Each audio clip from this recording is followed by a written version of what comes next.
kamu sudah serahkan harta-harta ini ke Putri. Benar gak itu? Katanya Putri yang akan membagi-bagikan.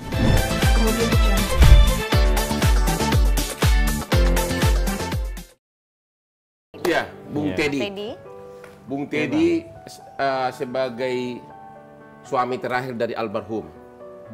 Masyarakat Indonesia sangat ingin tahu waktu meninggalnya itu bagaimana sih proses kejadiannya, menurut versi kamu, kronologinya gimana, hari apa, tanggal berapa, penyebabnya apa? Kalau itu kejadiannya tanggal 4 Januari. Januari, jam berapa? Jamnya kalau dari pas nyampe ke rumah sakit jam 5-an, sekitar jam segitu. Jam 5 sore? Pagi. Oh pagi? Iya pagi. Waktu itu berarti kau ada di rumah? Ada di rumah, ada Teh Putri, anaknya, ada Kakak Rizwan, ada Dede Ferdi, ada banyak orang sana. Oke, sebelum dibawa ke rumah sakit, apa yang terjadi? Yang sebelum di rumah sakit kayak apa? Pingsan, terus ada kejang, terus ada... Oh pingsan, kejang? Ya, kayak... Terus kamu waktu itu di mana? Ada di situ juga. Oke. Gitu. Waktu pas almarhumah istri saya itu udah beres ngasih susu si bayi, ya. Terus sholat pagi subuh, udah itu pas itu kayak saya lagi bikin teh di situ. Oh, udah bangun juga? Bangun karena emang apa udah nyediain buat teh juga karena kesenangannya. Terus pas lihat udah teh buat kesenangan istri. Iya. Wah, gitu. Sama kita suami yang baik juga ya. Oh baik. Oke, terus? Udah itu pingsan, saya langsung bawa apa tabung oksigen kan. Oh, di rumah pingsan ada... lagi apa dia? Lagi waktu dia pingsan pas itu lagi udah beres sholat buka mukena langsung kayak tergeletak gini. Oh langsung di tempat dia sholat gitu? Iya. Pas itu dipindahin dulu ke karena posisi kayak ngap gitu ya, kayak tengkulap gitu kayak mau sujud. Ya. Diangkat ke kasur. Yang angkat ke kasur siapa? Saya. Oke. Sendiri? Iya sendiri. Emang berat sih, cuman emang posisi karena emang apa? Kasihan terungkap gitu langsung naik mobil pribadi. Mobil dibawa ke rumah sakit. Ke rumah sakit Al Islam karena posisinya dekat juga dari rumah. Oke. Oleh di Al Islam langsung di UGD. Langsung ke IGD langsung. Terus jadi, kata dokter waktu itu apa? Kata dokter dikasih apa tuh oksigen lagi, terus langsung disambungin ke alat-alat yang monitor itu. Katanya ini udah nggak ada katanya. Maksudnya begitu nyampe di tempat tidur UGD sudah nggak napas, udah meninggal. Iya, dibilangnya udah meninggal, udah apa? Dari mereka berdasarkan monitor sama sama. Waktu selama di mobil dari rumah ke rumah sakit yang pegangin siapa? Ini saya gini, pegangin sambil gini. Oh, nggak kedengaran apakah kan katanya kalau orang meninggal itu suka ada napas terakhir, nggak ada gejala begitu? Nggak ada. Terus sesudah, jadi di UGD nggak sempat dikasih obat lagi? Bahkan belum, nggak tahu penyebabnya apa? Udah meninggal pada saat begitu sudah dikasih alat monitor, sudah nggak napas? Itu langsung dikasih napas yang gini apa? Iya, ya gini-gini. Terus? Terus di double check mereka. Double check sudah nggak ada napas, udah meninggal. Maaf Pak Teddy, katanya kita udah berusaha, katanya. Saya bilang itu pingsan. Saya bilang karena emang apa? Kepancing emosi saya berharap pingsan, nggak ada terjadi apa-apa. Benar. Kemudian berapa jam kemudian dibawa pulang? Dari itu masih nunggu juga. Berapa lama? Berapa ada dari jam 5 pagi sampai jam 6 jam 7-an lah sekitar segitu. Dibawa ke rumah jam berapa? Jam 7? Jam 7-an, sekitar jam segituan. Oke, ada nggak surat pengantar dari rumah sakit? Biasanya kan kalau bawa mayat kan ada surat. Ada. Ditulis apa? Surat pengantar apa dari rumah sakit. Bilangnya penyebab kematian tidak ada? Nggak ada. Hanya surat jalan biasa? Surat jalan, pakai ambulans sama surat kematian aja. Oke. Dari pihak Mas Teddy atau dari pihak keluarga tanya nggak sih sama dokter ini sebenarnya penyebabnya apa? Pasti penasaran pengen tahu dong, walaupun sebelumnya memang punya histori asam lambungnya naik gitu. Oh itu nggak tanya waktu itu. Nggak tanya lagi ya. Waktu dari mulai kejang-kejang sampai dibawa ke UGD, ada nggak tanda-tanda biru-biru di tangan, di leher yang kemudian yang sekarang jadi viral hot topic, jadi viral? Ada nggak kelainan di fisiknya? Nggak ada. Nggak ada? Iya, waktu itu masih normal aja. Normal semua. Yang ikut ke rumah sakit selain kamu siapa? Si Putri juga ikut? Iya. Putri? Kak Nanda. Nanda pacarnya? Iya, supir sama saya. Jadi 4 orang? 4 orang. Oke. Jam 7 dibawa pulang pakai ambulans. Habis itu apa? Proses pemandian jam berapa? Belum, masih disimpan dulu sampai datang dari keluarga semua. Dari tetangga nggak ada yang datang? Datang juga, langsung DKM menawarkan ini DKM mau apa tuh? Dewan ini masjid itu. Oke, ditawarkan apa? Ditawarkan ini mau dimandiin di sini. Oke. Apa mau sholatkan di sini, mau dikubur sama ada penguburan umumnya. Oke. Waktu gitu. dibawa ke rumah itu almarhum belum dibungkus kan, masih kelihatan semua tangannya. Waktu sudah sampai di rumah. Waktu di rumah masih bisa buka tutup gitu, masih biasa aja, masih. Ada nggak belum dimandikan gitu kan? Ada nggak tetangga yang melihat misalnya kondisi fisiknya pagi itu waktu? Ada, semua pada lihat di situ. Jadi nggak ada. Tetap waktu itu nggak ada, Anda mengatakan belum ada tanda-tanda lebam biru di tangan, di leher, di muka, nggak ada? Belum ada, masih. Waktu dimandikan, yang memandikan siapa aja? Itu dari DKM Masjid ibu-ibunya.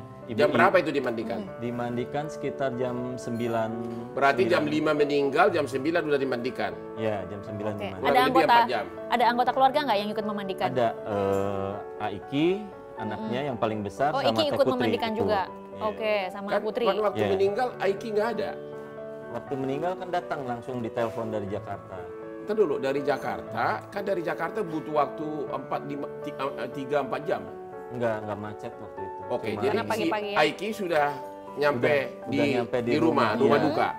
Di rumah waktu itu sekitar jam 8 kayaknya. Jadi waktu itu Rizky Febian bebas sih nggak melihat kondisi fisik tubuh ibunya? Ketika dimandikan dia ikut masuk nggak ada yang sebelum dimandikan?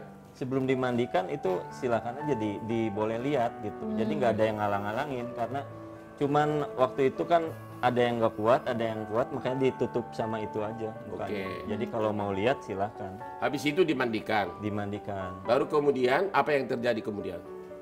Udah itu terus dibawa ke masjid. Terus hari itu juga dikubur? Hari itu juga dikubur. Kemudian tiba-tiba si anaknya ini Rizky Febian yang mulai ngomong ke media massa bahwa katanya dia melihat ada kelainan. Coba kejadiannya mulai si Rizky ini ngomong begitu, berapa lama sih sudah dikubur? Dia bilang ada lebam-lebam sama di leher, sama di muka, sama di tangan. Berapa lama sih sudah dikubur dia baru mulai lapor? Itu lapor, ngomong ya, ke media. udah ngomong itu sekitar pas tanggal 8 ada pelaporan ke polisi. Nggak, yang dia mulai ngomong itu ada nggak? Kan waktu itu nggak ada. Dikuburnya tanggal berapa? Tanggal 4 atau tanggal 4? Sampai sore dikubur tidak ada protes atau kecurigaan dari tidak dia? Ada. Malah bikin statement, Mama udah tenang. Oke. Tuhan lebih sayang, makanya dipanggil. Sebelum dia bikin LP ke polisi tanggal 8? Tanggal 8 kayaknya. Kalau sebelumnya ada nggak dia sudah mulai berkoar bahwa ada kecurigaan mama saya? Secara intern nih? Nggak ada. Makanya pas kaget kok udah dikubur, malah sekarang minta autopsi gitu. Oke. Nah ketika dia akhirnya minta autopsi, tanggapan dari Mas Edi gimana awalnya nih? Kalau saya kan itu dari polisi minta kerjasamanya biar prosesnya prosesnya ngebantu gitu. Kalau saya nggak ngalangin, dipersilakan. Jadi gimana perasaanmu dengan meninggal almarhum? Apakah sedih? Kan perasaan cinta masih ada? Atau kamu masih cinta sama almarhum? Masih. Itu pasti merasa kehilangan 3 minggu ya. Iya. Biasanya tiap Jumatan itu tadi pulang Jumatan tuh biasanya ada yang ini mau berangkat disediain ini sarungnya, ini baju buat sholatnya, ini disediain almarhumah gitu. Yeah. Jadi ada rasa ibaratnya kehilangan jelas, apalagi si kecil sekarang masih 2 bulan. Begitu. Tinggal ya si kecil, makanya biasanya gantian, misalkan saya jaga malamnya jam 5 almarhumah sholat, saya udah sholat saya tidur, biasanya almarhumah take care baby-nya. Pernah menangis enggak? Menangis ada. Ya, gimana? Sayanya menangis pasti ada gitu, tapi kadang-kadang kalau di umum nggak saya tunjukin gitu. Sebelumnya memang perkawinan kalian harmonis atau ada pertengkaran? Alhamdulillah ya, saya bilang harmonis itu karena emang dilihat dari sekarang aja kalau nggak harmonis nggak mungkin dapat si baby. Misalkan kan ini si almarhum itu bersedia. Sebentar dulu, kalau soal bikin baby tanpa harmonis Hotman bisa bikin. Ya, aku pertanyaannya begini, katanya selama perkawinan kalian, kalau si almarhum mau lihat anak-anaknya katanya ada gosip kamu halangin. Kenapa itu? Nggak ada malahan anak-anaknya datang ke rumah. Begitu? Iya, ke rumah tiap weekend itu pasti datang anak-anaknya. Yang 3 Dede Perdi, Kak Ridwan, sama Teh Putri. Kalau Aiki jadi nggak benar gosip itu seolah-olah kamu tidak rela si almarhum mengunjungi anak-anaknya di rumah Sule ya? Begitu ya? Nggak ada, itu nggak ada gosip ke sana. Oke, itu hanya nggak ada ya? Yeah. itu hanya gosip aja. Selain itu ada gosip lagi nih. Ini kita jadi ngomongin yang negatif-negatif karena kita mau meluruskan. Ini merupakan asumsi dari masyarakat. Katanya pihak keluarga dari Telina ketika kalian menikah itu nggak setuju. Bener nggak sih? Setuju. Saya ada videonya, nanti saya kasihin ke dari pertama ngelamarnya itu ada ibunya, ada adiknya, ada saudaranya, di situ ada semua. Ada bukti videonya, saya kebetulan ngerekam juga. Terus yang menghadirinya ibunya juga ada. Oh ada ya waktu. Tapi kan kawin siri kan? Bukan. Oh kamu sudah kawin resmi? Resmi. Cuman rencananya itu Bang, ini nikah diramainya nanti gitu. Tapi secara ijab kabul di KUA udah? Udah. Ada Kamu tahu nggak dengan kau kawin resmi, kau berhak ahli waris dari harta-hartanya? Sadar nggak itu? Enggak sadar. Iya dong, karena dia kan sudah istri sahmu, maka ahli warisnya adalah antara lain kamu. Sadar soal itu? Enggak Emang soalnya nggak mau jadi kaya? bukan itu Bang, jadi apa ya, ada beliau itu ngasih amanat, ada yang emang harus disampaikan. Sebentar dulu, almarhum kasih amanat. Ada di kotak itu Hilang apa dia? ya ini harus disampaikan ke Aiki, ini nanti ke Teh Putri gitu. Apa itu, wasiat atau apa? Tanah, sertifikat, terus emasnya, berliannya. Sebentar dulu, dia kan masih muda banget, kok bisa tiba-tiba buat surat wasiat? Kalau itu nggak tahu Aku juga. aja umur 30 tahun belum bikin surat wasiat. Karena kan biasanya ya kalau orang buat surat wasiat itu biasanya yang udah tua, udah sepuh, atau udah sakit-sakitan sekali, baru bikin surat wasiat untuk anak-anaknya. Sementara Telina itu kan masih muda. Nah, Betul, ini bentuknya ditulis kertas gitu. udah ada kata-kata itu udah ada. Lisan atau tertulis? Lisan. Oh lisan. Oh, lisan. Bilangnya ke kamu atau ke depan anak-anak? Ke lawyer juga ada. Sebentar dulu, kan lawyer emang waktu dia hidup sudah panggil lawyer, pengacara? Ada, waktu cerai kan pakai lawyer gitu. Itu kan waktu cerai sama Sultan Sule. maksud saya menjelang meninggal, ada nggak dari dia kata-kata bahwa kalau saya meninggal harta saya gitu? Ada? Nggak ada? Kalau kata-kata ada, jadi yang dikasihin ini amanatnya, ini nanti biar terorganisasi misalnya. Itu kapan dia ucapkan itu? Kan tanggal 4 meninggal Januari, dia mengucapkan itu tanggal berapa? Udah lama sih waktu nikah. Iya udah lama. Baru nikah sudah langsung bikin wasiat? Bukan, jadi bukan wasiat kayak omong-omongan kecil aja Bang gitu. Kan katanya yang protes ini hanya si Rizky Febian ya. Sedangkan si putrinya tidak mengutarakan pendapat apapun. Tidak juga menyangkal tuduhan si Rizky, juga tidak membela kamu. Kenapa si putri ini diam saja padahal dia melihat waktu saat meninggal? Waktu di BAP di polisi sih Teh Putri juga cerita semuanya. Tapi ke media massa dia nggak mau ngomong ya? Iya, ke media massa nggak mau ngomong. Dia cerita di BAP persis seperti yang kamu ceritakan itu? Nggak tahu, kalau saya waktu di BAP terpisah. Oke, pertanyaan saya begini. Kalau Putri melihat kejadian sebenarnya, kenapa dia tidak bersuara bahwa tuduhan adik-adiknya si Rizky ya, itu tidak benar? Kenapa dia memilih diam?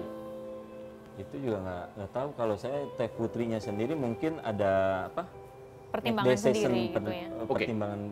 Ada lagi kecurigaan begini, kok tiba-tiba kamu ngaku, pengacaranya ngaku, katanya kamu sudah serahkan harta-harta ini ke Putri, benar gak itu? Katanya Putri yang akan membagi-bagikan ke adiknya. Benar gak itu? Jadi itu udah dikasihkan ke Teh Putri. Oleh siapa? Oleh saya, karena udah dari sebelumnya udah ada omongan itu Bang. Sebentar dulu, kok kamu baik banget? Kan kamu sudah suami sah. Iya. Berarti berhak warisan. Kalau saya ada amanah aja gitu. Jadi buat dibilangnya kalau udah amanat dari istri itu dikasihin dulu, nanti buat pembagian atau apa-apa nanti Teh Putri atau sama Aiki yang ngasih gitu. Pertanyaannya, emang harta dari almarhum berapa banyak? Kalau dilihat sama piutang yang ada utang ke almarhum kemarin 2 M lebih ya. Piutang? Piutangnya. Hak aset berapa banyak? Kalau aset banyaknya tanah, terus rumah ada 2, terus mobil. Itu semua waktu bawaan dari almarhum. Wah, enak juga di istri Makanya, pelawak ya. jadi bawaan dari almarhum, makanya saya dibilang ini karena saya nggak ini karena ada dibilangnya itu pranikah. Enggak, kalau meninggal walaupun itu bawaan harta, tetap orang yang ditinggal pasangannya berhak warisan. Tapi kalau cerai, kalau cerai harta bawaan tidak ikut gono gini, begitu. Jadi sebenarnya kamu itu, makanya ada pertanyaan nih, ini pertanyaan yang bukan tuduhan ya. Jangan-jangan ini si Teddy ini menginginkan harta almarhum, benar nggak itu? Enggak. Saya bisa tunjukin kalau udah dari tanggal 4 itu saya ada obrolan ke Aiki sama Teh Putri. Ini amanat dari ibunya dulu karena buang Aiki sebetulnya kan ada di ibunya. Waktu single kesempurnaan cita sekitar 3,5 atau 4 M. Ya. Nah makanya pas ibunya investasikan ke kos-kosan sama tanah sama rumah gitu. Nah udah dari situ saya dibilangin saya ditagih Aiki. Jadi ada omongan dari sana. Aiki. Rizky Febian. Oh, Aiki itu yang Rizky Febian, anak dari Sule. Ya, makanya dari omongan almarhumah istri saya itu bilang ini makanya nanti kalau saya meninggal biar Aiki nggak nagih lagi, ini kasihin kosan. Ini ibaratnya ngembaliin yang dulu uangnya ada di mamahnya. Benar nggak bahwa sebelum cerai dari Sule kalian sudah ada hubungan? Kalau itu nggak ada, cuman dibilangnya biasa aja. Oh, biasa gimana? Ya biasa, kenal biasa aja. Sebagai teman gitu ya. Kenal almarhum dari mana? Kan you kan katanya di Amerika dulu. Kok bisa kenal? Caranya gimana? Apakah sama dengan saya suka ngerayu gitu? Enggak. Kalau itu, jadi kan itu ada aplikasi yang Balalalai. Saya kenal sama Kang Sule dulu gitu. Oh, jadi mulai kenal dari medsos begitu? Ya medsos aja kenal, cuman sepintas. Hubungan cinta kalian mulai kapan? Sebelum cerai atau sesudah cerai? Ya sesudah cerai lah. Kan kalau ketemu kopdar ada anak-anak. Katanya sesudah cerai, sudah nggak lama sesudah cerai, sudah benar nggak? Ini pertanyaan ya, bukan tuduhan. Sudah tinggal bersama langsung dengan almarhum, benar nggak itu? Enggak. Jadi berapa lama kalian tinggal bersama sesudah cerai? Setelah Telina cerai. Setelah sesudah cerai. Sesudah cerai dari Sule, kalian benar nggak sudah langsung tinggal bersama? Nggak ada tinggal bersama, Bang. Jarak berapa lama tuh jadi menjalin hubungannya? Itu saya sempat dulu ke Malaysia sama ke Singapura, terus pulang dari Australia, baru ketemu. Dulu, kamu mainannya internasional. Dalam rangka apa ke Malaysia, Singapura, dan Australia? Oh, lu ngalahin gua lu. Dulu itu kan ada tawaran buat jual beli properti rumah di Melbourne. Lu main di Melbourne? Ya, ada. Ya, terus saya ke sana. Ada pertanyaan begini, kok selama perkawinan katanya malah praktis kamu itu nggak kerja, benar nggak itu? Kalau nggak kerja kan ada usaha, Bang. Usaha apa? Usaha dari grosiran sama dari dulu salon tapi tutup. Ya. Terus ada dari material juga ada gitu. Jadi kau dari bisa kosa, kasih selama ini yang kasih nafkah di rumah kamu atau istri almarhum? Ya bareng. Bareng. Ya, 50-50 ya. 50-50. Sebentar, dari tadi ada yang mengajal di pikiran saya. Kalau tadi sempat dibicarakan kalau ada amanah dari almarhumah yang harus diberikan kepada Teh Putri dan juga nanti dibagikan ke Iki dan lain-lain sebagainya. Si kecil Bintang dapat jatah nggak Nah, sih? itu dia tuh. Kalau si kecil nggak ada ini sih. Nanti aja Pak, saya nggak ada omongan ke sana, Bang. Si kecil kan anak dari perkawinan kalian. Ibunya meninggal, tapi kamu bilang tadi kok hartanya dikasih ke anak-anak dari suami pertama. Kok kamu tidak, anak kita mana gitu? Enggak, kan enggak nyangka kamu meninggal. Apa? Enggak menyangka kamu meninggal. Oke. Sesudah meninggal, kok kamu relakan seluruh harta kasih ke Putri? Bukan direlakan gini, Bang. Jadi uang Aiki itu sebelum cerai, sebelum ini udah nabung ke mamahnya sekitar 3 atau 4 M. Ya. Gitu. Mamahnya ngeraningin ke kosan sama beli tanah sama kebun.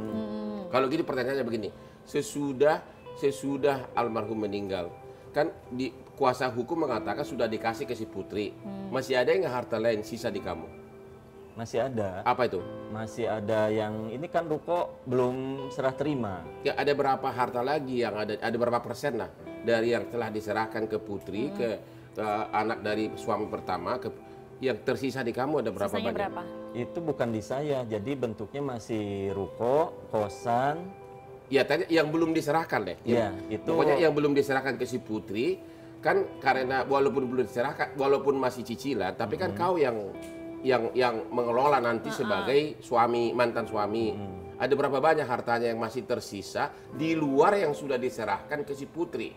Cuman ruko sama kosan gitu ya, material itu ada apa? Berdua itu. Ya. Jadi 3 tempat usaha yang belum dikasih. Mas Teddy, selain amanah yang tadi disampaikan oleh almarhumah, harta-hartanya nanti akan diberikan ke anaknya. Ada pesan lain nggak sih dari almarhumah sebelum meninggal? Pesan-pesan yang disampaikan ke Mas Teddy? Nggak ada sih. Sama sekali ya? Iya, sama sekali. Hanya amanah itu aja ya? Ya itu karena emang amanahnya itu uang Aiki ada di ibunya gitu. Selama perkawinan, kalian pernah ribut nggak? Berantem, pukul-pukulan atau ribut mulut? Nggak ada. Harmonis terus? Harmonis terus, alhamdulillah. Kamu cinta dia? Cinta banget. Banget? Banget.